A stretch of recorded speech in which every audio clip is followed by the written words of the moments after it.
It's just one of those comedy dramas about the end of the world that you get these days. And that's what was really fun about it. It's like how many shows do that sort of epic an idea, and it has everything. It's really funny.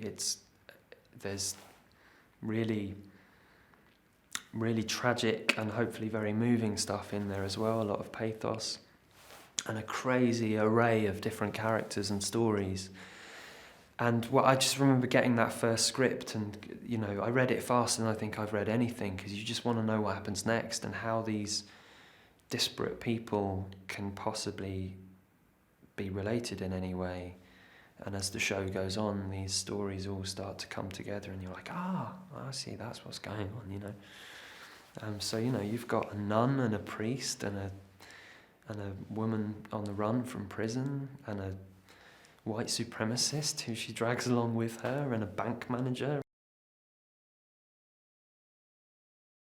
I play Jamie, who is a bank manager in Slough, who has a very sad backstory where some awful things have happened in his life, and he's decided as a result to sort of minimize risk as much as he can. So he hides behind routine and tries to keep his life as small and safe as he possibly can.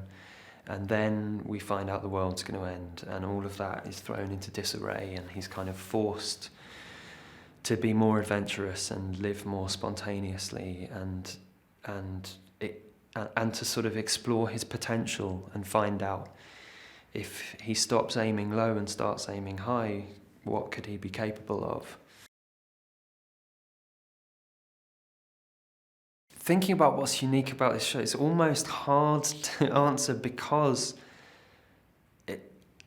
I can't think of much about the show that isn't unique. And it's already has the most epic premise, which is that the world is going to end, and how will people respond to that?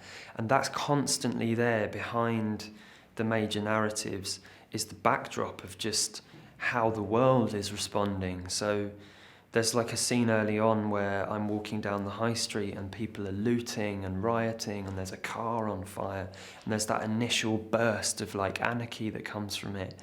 But then it's like, it's saying, well, if there's 30 days left, would people be at that like fever pitch the whole time? There'd be then like a new normality, which is really weird and interesting to explore. So there's that, but also that's just one of the ideas within it. It's talking about religion.